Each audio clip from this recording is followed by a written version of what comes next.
नमस्कार विद्यार्थी मित्रांनो, माझं नाव प्रशांत सोनुने. स्वागत आहे तुमचं माझं YouTube channel ITI instructor Prashant वरती. मित्रांनो, आपण नेहमीच्या मोस्ट इम्पॉर्टंट क्वेश्चन सिरीज चालू केलेली आहे इलेक्ट्रिशियनच्या फर्स्ट इयर आणि सेकंड इयरच्या विद्यार्थ्यांसाठी. त्यातल्याच आज इलेक्ट्रिशियन फर्स्ट इयरचं तिसऱ्या मॉड्यूलचा दुसरा पार्ट म्हणजेच wire joint soldering and underground cable याचा आपण दुसरा पार्ट बघणार आहोत. चला तर आजचा व्हिडिओ सुरू करूया. बघा, याच्या आधीचे 18 प्रश्न आपण याच्या आधीच्या लेक्चरमध्ये डिस्कस केलेले आहेत. क्वेश्चन नंबर 19 काय म्हणतो, which method of cable laying is suitable for congested area. म्हणजे केबल टाकण्यासाठी कोणती पद्धत गर्दीच्या भागामध्ये योग्य आहे. आता बघा, गर्दीच्या भागामध्ये मी तुम्हाला सांगितलं होतं की जर का आपण गर्दीच्या भागामध्ये नाही का जी नॉर्मली जी ट्रान्समिशन लाईन असते किंवा जे नॉर्मली जे खंबे वगैरे असतात ना, डायरेक्ट ओपन खंबे आपण टाकू शकत नाही, कारण तिथे ऍक्सिडेंट होण्याचे चान्सेस असतात. आणि बिल्डिंग जवळ असल्यामुळे काय होतं की ते शॉक लागू शकतो, कोणाचा हात लागू शकतो, वायर तुटू शकतो. त्याच्यासाठी आपण काय करतो, अंडरग्राऊंड केबल वापरतो. पण अंडरग्राऊंड केबल वापरताना आपण काय करतो, तो जो केबल आहे ना, अशा एका पाईपच्या मदतीने अजून एक्स्ट्रा लेअर प्रोटेक्शन देण्यासाठी आपण काय करतो, त्या अंडरग्राऊंड केबल एका पाईप मधून टाकतो. आणि या मेथडला डक्ट पाईप मेथड असं म्हणतात. काय म्हणतात, डक्ट पाईप. म्हणजे जर का कोणत्या गर्दीच्या ठिकाणी आपण काय करतो, डक्ट पाईप मेथड वापरत असतो. आधीच्या लेक्चरमध्ये बघा, रॅक मेथड किंवा रॅक इन एअर मेथड आपण जनरेटिंग स्टेशन मध्ये वापरतो. कुठं वापरतो, जनरेटिंग स्टेशन. याच्या आधीचा क्वेश्चन हा आपण नाही का याच्यावरती डिस्कस केलेला आहे, तर हा जनरेटिंग स्टेशन मध्ये वापरणार. आणि अलॉंग बिल्डिंग वगैरे ते नाही का जे केबल वगैरे त्याचा अलॉंग बिल्डिंग वगैरे म्हणतो. पण कंजेस्टेड एरियामध्ये काय वापरणार, पण ऑप्शन नंबर बी डक्ट पाईप वापरणार. क्वेश्चन नंबर 20 काय म्हणतो, what is the name of the part mark x in underground cable. Underground cable मध्ये एक्स म्हणून चिन्हांकित केलेल्या भागाचे नाव काय आहे. मी तुम्हाला सांगितलं होतं बघा की एक्स, आता याच्यात काय नाही काय, मी तुम्हाला ज्यावेळेस अंडरग्राउंड केबलचं पूर्ण लेक्चर ज्यावेळेस घेतलं त्यावेळेस तुम्हाला सांगितलं होतं की याच्या लेअरवरती भरपूर प्रश्न विचारतात. आणि मग लेअरची मी शॉर्ट ट्रिक काय सांगितली होती की सब वायर कसा आहे आपला, लीक आहे, सब वायर लीक आहे. ही केबल, ही ट्रिक नाही का मी म्हणजे जो व्हिडिओ आहे ना त्या व्हिडिओमध्ये चांगली एक्सप्लेन केलेली आहे. तर मग बघा कसा लिहायचा, सब म्हणजे SAB, वायर सोडून द्यायचा, लीक म्हणजे LIC, सब वायर लीक. मग आता एस ही काय आहे, outer most layer to inner most layer कडनं जातात ना, म्हणजे काय ह्या लेअर आहेत. हा लेअरचा सेम काय सिक्वेन्स आहे. मग बघा इथं काय विचारलं की इथं याच्यानंतरची ही लेअर विचारली की कोणती आहे, तर बघा SAB नंतर LI आणि हा काय असतो C, कंडक्टर आणि त्याच्यावरचा इन्सुलेटर, ही L वाली लेअर. L म्हणजे काय असतं, आपलं लीड शीट असतं. काय असतं, लीड शीट. म्हणजे या प्रश्नाचं बरोबर उत्तर करणार option number D, lead sheet. मग आता याच्यात लीड शीट विचारलं, पण नेक्स्ट याच्यात प्रश्न काय विचारेल की कशासाठी वापरतो, कोणतं मटेरियल काय असतं, कशाच्या प्रोटेक्शनसाठी वापरतो, असे भरपूर प्रश्न समोर येतात. त्यामुळं तुम्ही आधी माझा अंडरग्राउंड केबलचा जो डिटेल वाला व्हिडिओ आहे ना तो आधी एकदा पूर्ण बघून घ्या आणि नंतरच काय करा, हा वाला व्हिडिओ तुम्ही कंटिन्यू करा. बघा, क्वेश्चन नंबर 21 काय म्हणतो, what is the fault underground cable identify in circuits. म्हणजे सर्किटमध्ये ओळख गेलेल्या अंडरग्राउंड केबलचा दोष काय आहे. बघा, आता इथं याच्यात काय दिलंय, हे सर्किट दिलेलं आहे आणि याला लूप टेस्ट असं म्हणतो पहिली गोष्ट आपण. आणि मी आधीच्या याच्यात तुम्हाला सांगितलं होतं की आपण लूप टेस्टचा वापर कधी पण नाही का, आता ते मॅरी लूप टेस्ट असो किंवा व्हेरले लूप टेस्ट असो, या दोन्ही लूप टेस्टचा वापर आपण शॉर्ट सर्किट फाइंड करण्यासाठी वापरतो. मग आता शॉर्ट सर्किट कंडिशन म्हणजे ही लूप टेस्ट आहे ना, ही कशासाठी आपण शॉर्ट सर्किट फॉल्ट फाइंड करण्यासाठी आपण काय वापरत असतो, ही लूप टेस्ट वापरत असतो. म्हणजे याचं बरोबर उत्तर येणार ऑप्शन नंबर बी, शॉर्ट सर्किट फॉल्ट. म्हणजे ही इमेज कोणती, एक तर वारले लूप टेस्ट किंवा मरी लूप टेस्ट. बघा, मरी किंवा वायरले असे दोन लूप टेस्ट असतात आणि या लूप टेस्टचा वापरच आपण शॉर्ट सर्किट फॉल्ट फाइंड करण्यासाठी करत असतो. मग हे बघा, ही सगळी इमेज नाही का याच्या आधीच्या लेक्चरमध्ये मी एक्सप्लेन केली, त्याच्यामुळे आता जास्त एक्सप्लेन करत नाही. तर क्वेश्चन नंबर 22 काय म्हणतो, हा, which part of underground cable protecting the metallic sheet. कोणाला प्रोटेक्ट करतो, protecting the metallic sheet against the corrosion. Corrosion म्हणजे जंग लागण्यापासून. म्हणजेच भूमिगत केबलचा कोणता भाग धातूच्या आवरणाला गंजण्यापासून संरक्षण करतो. इंग्लिशमध्ये मी काय सांगितलं की मेटॅलिक शीटला, कशाला, मेटॅलिक शीटला कशाच्या अगेन्स्ट, कोरोजनच्या. मी तुम्हाला एवढंही सांगितलं होतं बघा, आपली शॉर्ट ट्रिक काय म्हणते, SAB, सब वायर कसं आहे, लीक आहे, म्हणजे LIC. आणि मी सांगताना तुम्हाला तेव्हा हे पण सांगितलं होतं की कोणतीही लेअर असो, या लेअरचं काम असतं याच्या आतल्या लेअरला प्रोटेक्ट करणं. म्हणजे जर लीड शीट असेल ती काय इन्सुलेटरला प्रोटेक्ट करणार, बिडिंग लीड शीटला प्रोटेक्ट करणार, आर्मरिंग बिडिंगला प्रोटेक्ट करणार आणि सर्विंग आर्मरिंगला प्रोटेक्ट करणार. यानं काय विचारलं, मेटॅलिक शीटला कोण प्रोटेक्ट करतं, तर मेटॅलिक शीट याला लीड शीटचं दुसरं नाव असतं. मेटॅलिक शीट याला प्रोटेक्ट कोण करतं, याच्या बाहेरचा भाग म्हणजे बिडिंग प्रोटेक्ट करणार.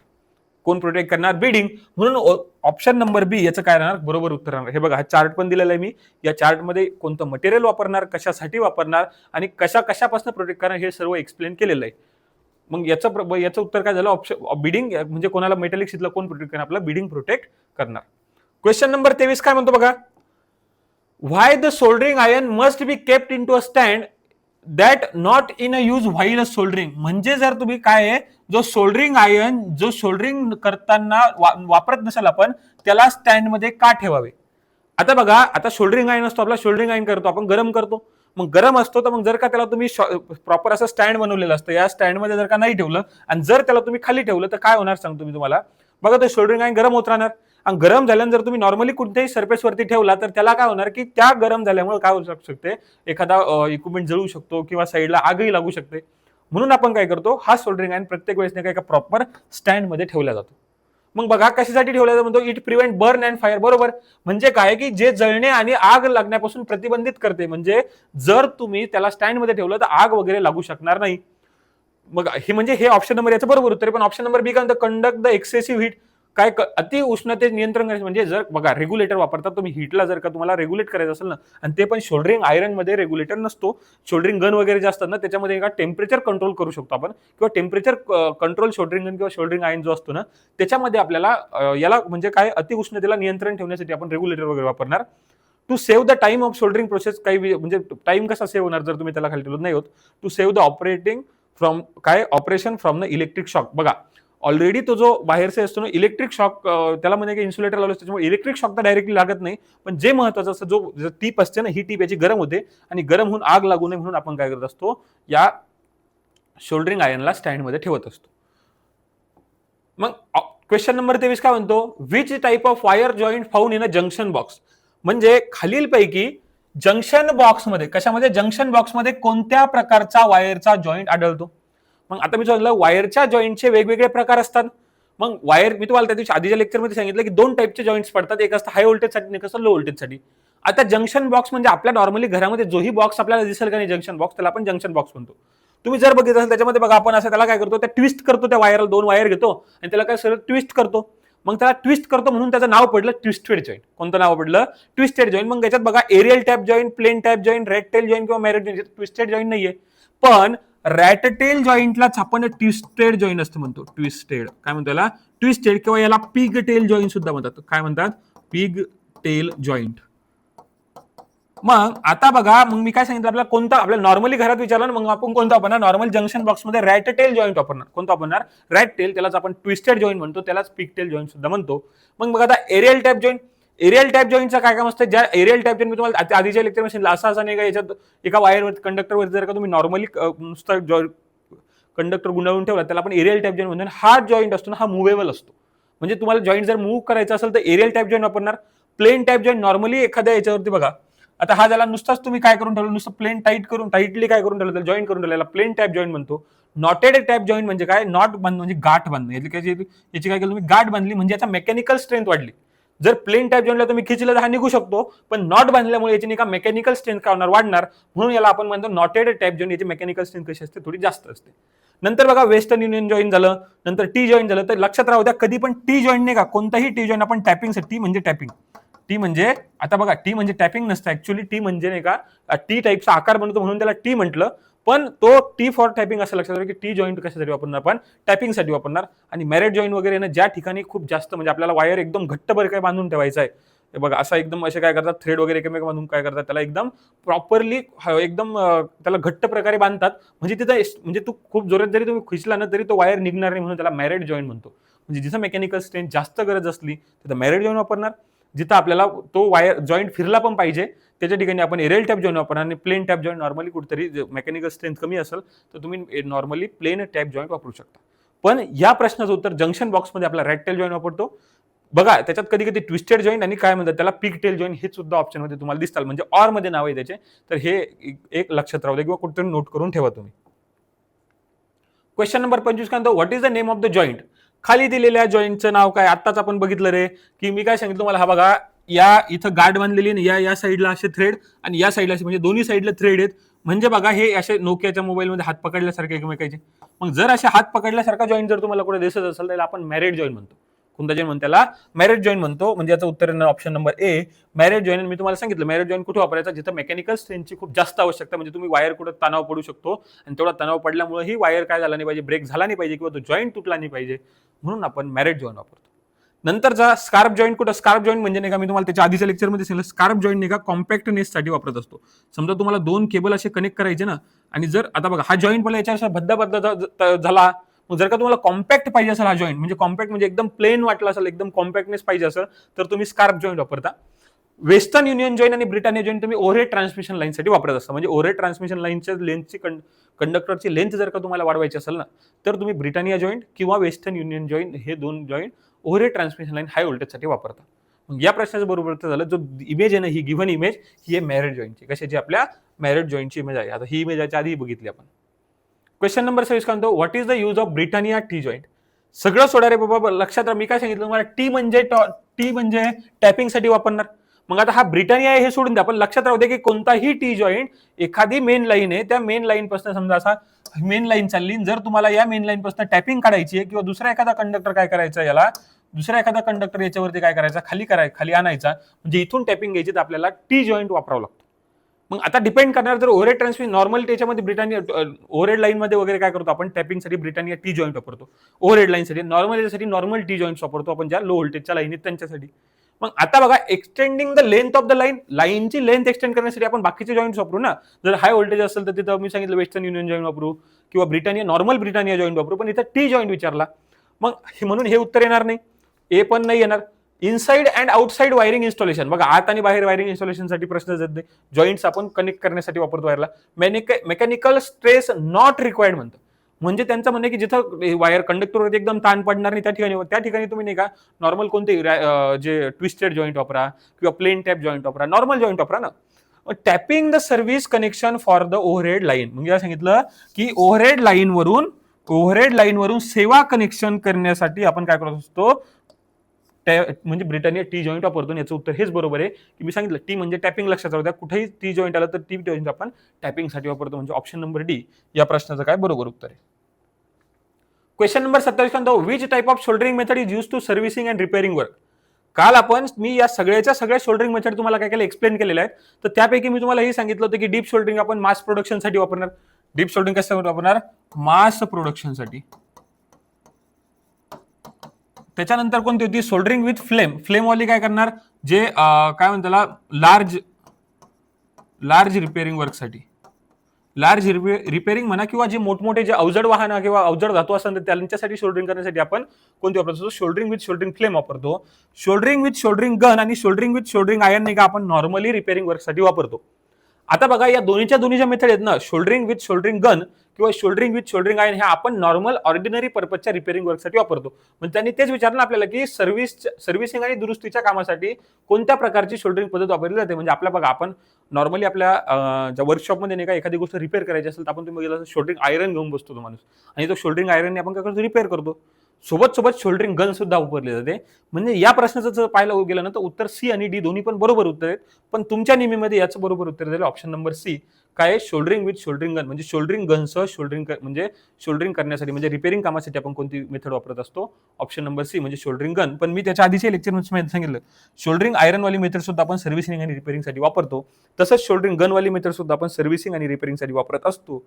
त्याच्याचमुळं याचं बरोबर उत्तर सी आणि डी दोन्ही पैकी पाहिजे, पण आपल्या नेहमीनुसार याचं बरोबर उत्तर ऑप्शन नंबर सी. बघा, त्यानंतरचा प्रश्न काय म्हणतो, question number 28, what is the use of dip soldering method? मी तुम्हाला आताच सांगितलं डीप शोल्डरिंग मेथड आपण कशासाठी वापरतो. पहिले मला हे सांगा की डीप शोल्डरिंग मेथड आपण कशासाठी वापरतो? मास प्रोडक्शनसाठी वापरतो. मास प्रोडक्शन म्हणजे काय की खूप जास्त प्रमाणात, कशा प्रमाणात? खूप जास्त प्रमाणात शोल्डरिंग करण्यासाठी वापरतो. म्हणजेच आपण बघा, याला नाही का जसं फॅक्टरीमध्ये वगैरे वापरतो, फॅक्टरीमध्ये नाही का आपल्याला हजारो लाखो पीसीबी एक सोबत प्रिंट करावं लागतात. आता पीसीबी म्हणजे जे बघा, जे कोणतेही एखादी जर का तुम्ही इलेक्ट्रॉनिक सर्किट बघितलं असेल, त्या इलेक्ट्रॉनिक सर्किटला नाही का सोल्डरिंग केलेली असते मशीननं. मग त्याच शोल्डरिंगला आपण डीप शोल्डरिंग म्हणतो. तर डीप शोल्डरिंग कशासाठी वापरतात? सॉफ्ट शोल्डरिंगसाठी नाही, पाइपिंग अँड केबल शोल्डरिंगसाठी नाही, याच्यासाठी फ्लेम शोल्डरिंग वगैरे वापरतात. मग soldering miniature component on PCB, म्हणजे ज्या पीसीबी वरती जे शोल्डरिंग करतो ना आपण, त्या शोल्डरिंग करण्यासाठी आणि लार्ज क्वांटिटीमध्ये तशी शोल्डरिंग करण्यासाठी आपण काय वापरत असतो? ही शोल्डरिंग मेथड. कोणती शोल्डरिंग मेथड वापरतो? डीप शोल्डरिंग मेथड आपण वापरत असतो. म्हणजे डीप शोल्डरिंग पद्धतीचा वापर आपण पीसीबी वर लघु घटक शोल्डरिंग करण्यासाठी वापरतो. म्हणजे जास्त क्वांटिटी प्रोडक्शनसाठी आपण काय वापरणार? डीप शोल्डरिंग वापरणार. आता बघा त्याच्यानंतरचा क्वेश्चन काय म्हणतो? क्वेश्चन नंबर 29 की खाली दिलेल्या पार्टचं नाव काय? म्हणजे बघा अंडरग्राऊंड केबलचं आपण असं वाला स्ट्रक्चर बघितलं, तर त्याच्यात त्यांनी असं समोरचं स्ट्रक्चर आहे, त्यांनी विचारलं या पार्टचं नाव काय? बघा लेयर्स मला सांगा. एक असतं S A B L I आणि सी. बघा हा झाला एस, हा झाला ए, हा झाला बी आणि याच्यात दिला हा एक्स झाला एस ए बी एल. म्हणजे हा झाला एल वरती आहे म्हणजे एस ए बी आणि मी तुम्हाला एल म्हणजे काय? लीड शीट किंवा याचं नाव काय? Metallic sheet. मग याच्यात बघा ऑप्शन नंबर लीड शीट दिसतं का? ऑप्शन नंबर सी काय आहे? बरोबर उत्तर. म्हणजे याचं उत्तर राहणार लीड शीट किंवा मेटॅलिक शीट. आता तिथं क्रॉस सेक्शन एरिया याच्यानुसार डिवाइड होतो, म्हणजे त्यांनी 3 नंबरचा पार्ट याचं बरोबर उत्तर करणार लीड शीट किंवा मेटॅलिक शीट. हा रेफरन्ससाठी ही पण इमेज नाही का, तुम्ही लक्षात राहू द्या किंवा नोट करून घ्या कुठेतरी. Question number 29. आता 29 नंबरचा प्रश्न काय म्हणतो बघा की which insulating material use to hot pouring component for marking joints in underground cable.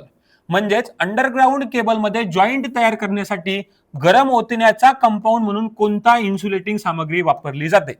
आता बघा नॉर्मली जर आपल्या घरातल्या कंपोनंटला जर का आपल्याला काय करायचं असेल, जॉईंट करायचं, आपण काय करतो? 2 तार म्हणजे वायरला जॉईंट करतो आणि त्याच्यावरती टेप मारतो. पण आता टेप मारणं आपल्या घरासाठी सफिशियंट आहे, कारण आपल्या घरामध्ये मी तुम्हाला सांगितलं की बाहेरच्या एन्व्हायरमेंटचा जास्त इफेक्ट त्याच्यामध्ये होणार नाही. पण तोच जर का केबल अंडरग्राउंड केबल आहे, अंडरग्राउंड केबलला सुद्धा जॉईंट मारावं लागतील.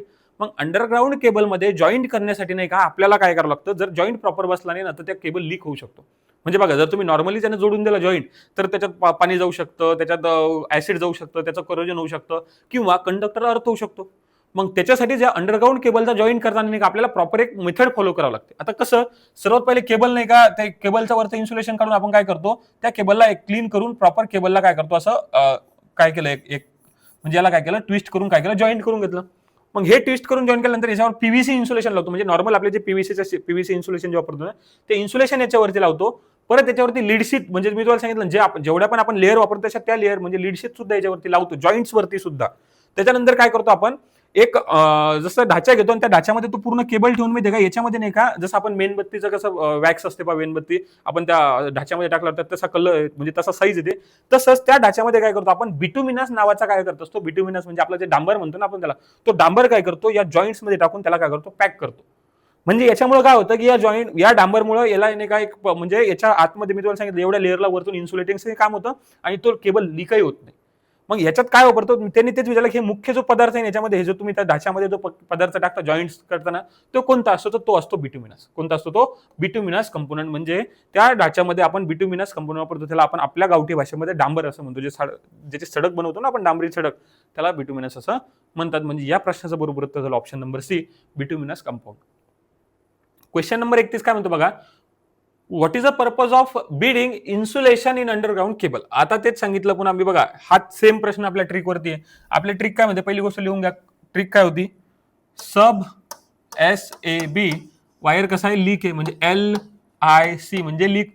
आता बघा मी तुम्हाला सांगितलं होतं की या प्रत्येक लेअरचं काय काम आहे की बाहेरच्या आतल्या लेअरला प्रोटेक्ट करणं, सर्विंगचं काम, आर्बरिंगला प्रोटेक्ट करणं, आर्बरिंगचं काम, बिडिंगचं, लीडशीटचं, इन्सुलेटरला, कंडक्टरला.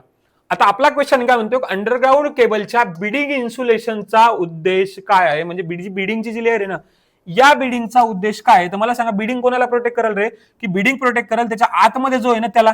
म्हणजे बिडिंगचं काम आहे की जी लीड शीट आहे या लीड शीटला प्रोटेक्ट करण्याचं काम आपलं कोण करणार? बिडिंग करणार. मग ऑप्शन नंबर मध्ये बघा, protect the cable from mechanical injury, protect the cable from moisture and grease, protect, बघा option number C, option number C इथं थोडं हे झालं, protect the armouring from the atmospheric condition. आर्मरिंगला प्रोटेक्ट करण्याचं काम काय कोण करणार? सर्विंग करणार. आणि protect the metallic sheet against the corrosion, म्हणजे करोजन पासून मेटॅलिक शीटला प्रोटेक्ट करण्याचं काम आपलं बिडिंग करतो का? तर बरोबर आहे. म्हणजे बिडिंगचं काम असतं लीड शीटला, किंवा याचंच दुसरं नाव काय? Metallic sheet. कोणती आहे? मेटॅलिक शीटला प्रोटेक्ट करण्याचं काम कोण करत असतो? आपलं बिडिंग करत असतो. म्हणजे याचं बरोबर उत्तर आहे ना, बिडिंगचा उद्देश काय? Protect the metallic sheet against the corrosion. म्हणजे ऑप्शन नंबर डी या क्वेश्चनचं काय राहणार बरोबर उत्तर असणार. नंतरचा क्वेश्चन बघा, which test conduct to locate the fault in underground cable. Underground केबलमध्ये नाही का वेगवेगळ्या प्रकारचे फॉल्ट असते. मग या फॉल्टला लोकेट करण्यासाठी आपण कोणती टेस्ट वापरतो असं याचं म्हणणं आहे. तर बघा, एक्सटर्नल ग्राउलर टेस्ट ही आपण डीसी मशीन किंवा कोणत्याही मशीनचा जो आर्मेचर आहे का नाही, या आर्मेचरचा फॉल्ट फाइंड करण्यासाठी आपण ग्राउलरची मेथड वापरतो. मग बघा, अंडरग्राउंड केबलमध्ये ग्राउलर वगैरे राहणार का नाही, म्हणजे ऑप्शन नंबर बी तर आपला तसाही गेला. बघा, ब्रेकडाऊन व्होल्टेज टेस्ट ह्या मशीनमध्ये टेस्ट दिलं, ब्रेकडाऊन व्होल्टेज टेस्ट राहो किंवा इन्सुलेशन रेजिस्टन्स टेस्ट सुद्धा आपण याचं घेतो. पण फॉल्ट फाइंड करण्यासाठी आपण नाही का लूप टेस्ट, मी तुम्हाला सांगितलं मॅरी लूप टेस्ट किंवा वारले लूप टेस्ट, 2-3 लूप टेस्ट. आणि त्या लूप टेस्ट आपण कशासाठी वापरत असतो, अंडरग्राउंड केबलमध्ये झालेला फॉल्ट फाइंड करण्यासाठी आपण लूप टेस्ट वापरतो. आणि ह्या बाकीच्या जे टेस्ट हे आपल्या मोटरमध्ये वगैरे आपण काय करत असतो, वापरत असतो. म्हणून याचं बरोबर उत्तर option number A, loop test आपण कशासाठी वापरतो, अंडरग्राउंड केबलमध्ये झालेला फॉल्ट फाइंड करण्यासाठी आपण लूप टेस्ट वापरत असतो. मग त्याच्यानंतरचा क्वेश्चन बघा, क्वेश्चन नंबर 33 काय म्हणतो, what does the number 1.40 represent if a standard conductor is design as 7/1.40. जर स्टँडर्ड कंडक्टरला 7/140 म्हणून नियुक्त केले असता 1.40 ही संख्या काय दर्शवते. स्टँडर्ड कंडक्टर म्हणजे काय की बघा, कंडक्टर आपण सॉलिड पूर्ण एकाच, म्हणजे जर का आपल्याला एवढ्या या साईजचा कंडक्टर आपल्याला पाहिजे असेल तर पूर्ण साईज एवढी न ठेवता आपण काय करतो, याचे धागे बनवतो. मग त्या धाग्यापासून आपल्याला एवढाच कंडक्टर बनवायचं, पण आपण काय करतो, धागे का बनवतो, कारण आपल्याला, मी तुम्हाला सांगितलं, स्टँडर्ड कंडक्टरचा फायदा असतो, जर एवढा सॉलिड कंडक्टर तुम्ही ठेवला तर हात तुटू शकतो. मग याच्यात आता फ्लेक्झिबल नसतो ना, मला सांग याला वाकवता येईल का नाही, पण तेच जर का तुम्ही धाग्याचा जर का नंबर ऑफ स्टँडचा जर का तुम्ही कंडक्टर तयार केला तर तुम्हाला फ्लेक्झिबिलिटी पण भेटते आणि सोबत का तर मेकॅनिकल स्ट्रेंथ पण थोडी कशी भेटते, जास्त भेटते. म्हणून आपण स्टँडर्ड कंडक्टर वापरतो. मग स्टँडर्ड कंडक्टर वापरताना आपण नाही का, जर एखादा कंडक्टर असताना त्याला असं दाखवतो, समजा 7/1.40. मग याच्यात या 7 आणि या 7/1.40चा काय अर्थ असतो, तर पहिली गोष्ट म्हणजे जर का पहिला जो 7 असतो ना, हा 7 दर्शवतो की तुम्ही त्याच्यामध्ये किती धागे आहेत, किती स्ट्रँड आहेत. मग बघा, जसं 1 2 3 4 5 6 7 8 येते, ज्यात 8 आहे पण दाखवतो. म्हणजे हा जर आकडा 7 असेल तर हा आकडा 7 आकडा असा दाखवतो की याच्यामध्ये टोटल नंबर ऑफ काय स्ट्रँड्स किती आहेत हे दाखवतो तो 7. मग आता उरला 1.40, तर 1.40 काय दाखवणार की जे स्ट्रँड तुम्ही वापरला ना, किंवा जे पण एक स्ट्रँड किंवा एक वायर तयार केला ना, त्या छोट्या वायरपासून 7 वायर आहेत तसे, तर त्या एका छोट्या जो छोटा वायर आहे त्याचा डायमीटर किती आहे हे दाखवायचं काम करत असतो तो शेवटचा आकडा, म्हणजे 1.40. म्हणजे जर एक्झाम्पल सांगतो मी, तर जर का 8/1.2 आहे तर याचा अर्थ त्याचे नंबर ऑफ स्ट्रँड्स किती आहेत, 8 हे काय, तर त्याच्यात स्ट्रँड्स आहेत रे, 8 किती स्ट्रँड्स, आणि 1.2 हे काय आहे, इच स्ट्रँडची काय डायमीटर आहे. म्हणजे जर एका म्हणजे त्यापैकी एका धाग्याची डायमीटर 1.2 आहे आणि नंबर ऑफ धागे किती 8 आहेत, म्हणजे अशा पद्धतीने आपण काय करतो, डिनोशन करत असतो, म्हणजे त्याला डिनोट करत असतो. तर त्यांनी काय विचारलं, जर त्यांनी काय 7 आकडा विचारला का नाही, 7 आकडा विचारला असता तिथं काय झालं, नंबर ऑफ स्ट्रँड झाला असतं, पण त्यांनी विचारलं 1.40. तर 1.40 आपण काय करतो, जो स्ट्रँड आहे त्याचे डायमीटर फाइंड करण्यासाठी वापरतो. म्हणजे बघा option number D, diameter of each conductor, म्हणजे त्या एका जो कंडक्टर आहे ना त्या छोटा, त्या कंडक्टरच्या डायमीटर फाइंड करण्यासाठी आपण काय वापरत असतो, जो 1.40 काय करतो तो दर्शवत असतो. त्याच्यानंतरचा क्वेश्चन बघा, question number 34, what is the value of electrical conductivity of aluminium conductor. आता पहिली गोष्ट, कंडक्टिव्हिटी म्हणजे काय, एखाद्या मेटल मधून किंवा एखाद्या कंडक्टर मधून किती प्रमाणात त्याच्यातून करंट पास होऊ शकतो, त्याला आपण त्याची कंडक्टिव्हिटी डिफाईन करत असतो. मग जर बघायला गेलं तर सर्वात चांगला कंडक्टर आपण म्हणतो असतो silver is a best conductor. कोणता कलर आहे, सिल्वर काय आहे, सिल्वर बेस्ट कंडक्टर आहे. सिल्वर नंतर आपण कॉपर म्हणतो, नंतर गोल्ड येतो, नंतर अल्युमिनियम येतो.